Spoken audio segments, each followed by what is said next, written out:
Sepanjang hampir 2 periode pemerintahan Presiden Joko Widodo, Jokowi, sejak 2014 hingga 2023, tercatat sudah 5 menterinya yang dicokok oleh Komisi Pemberantasan Korupsi, KPK, dan Kejaksaan Agung karena tersandung kasus korupsi.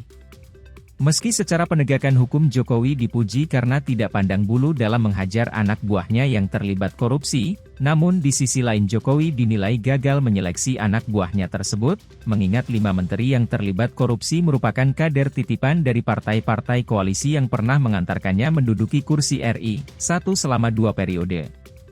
Seperti diketahui, pada periode pertama pemerintahannya, tercatat ada 2 menteri di kabinet Jokowi Yusuf Kala yang terjerat kasus korupsi, yakni Menteri Sosial Idrus Marham yang merupakan kader Partai Golkar dan Menteri Pemuda dan Olahraga Imam Nahrawi yang berasal dari Partai Kebangkitan Bangsa, PKB. Sekadar informasi, Idrus sebelumnya divonis 3 tahun penjara dan denda Rp150 juta subsidiar 2 bulan kurungan oleh Majelis Hakim Pengadilan Tipikor Jakarta. Dia dinyatakan terbukti menerima suap Rp2,25 miliar dari pengusaha Johannes Koco terkait proyek PLT Riau 1. Hukuman Idrus kemudian diperberat oleh Pengadilan Tinggi Jakarta menjadi 5 tahun penjara. Namun, Idrus membela diri. Dia kemudian mengajukan kasasi ke MA.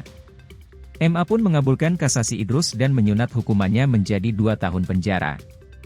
Sementara itu, Majelis Hakim Pengadilan Tindak Pidana Korupsi Jakarta Pusat menjatuhkan hukuman 7 tahun pidana penjara dan denda Rp400 juta subsidiar 3 bulan kurungan terhadap mantan Menteri Pemuda dan Olahraga Imam Nahrawi.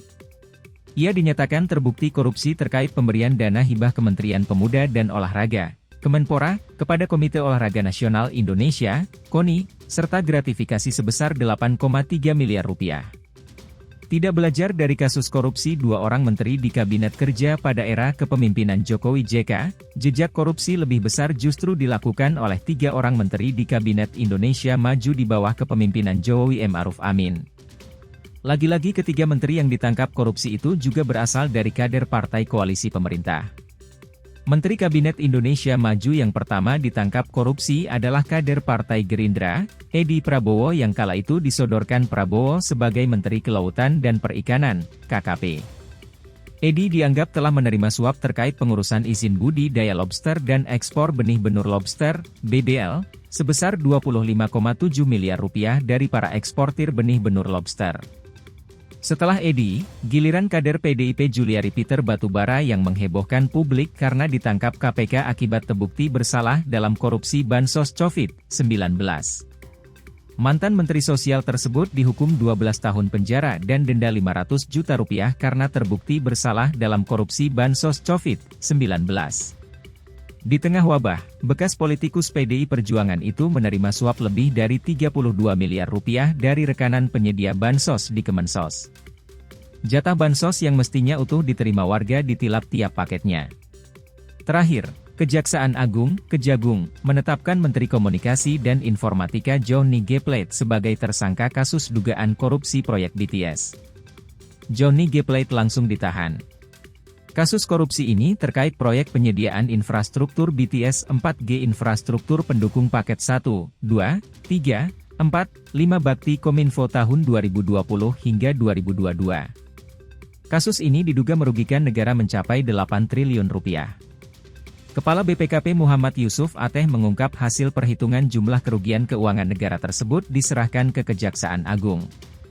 Total kerugian negara sebesar Rp8.034.133.795, Rp8 triliun. Assalamualaikum Sobat Podcast News.id. News update hari ini akan menampilkan berita-berita menarik sebagai berikut. Tetap simak channel kami, jangan lupa subscribe, like dan komen. Berita pertama dimulai dari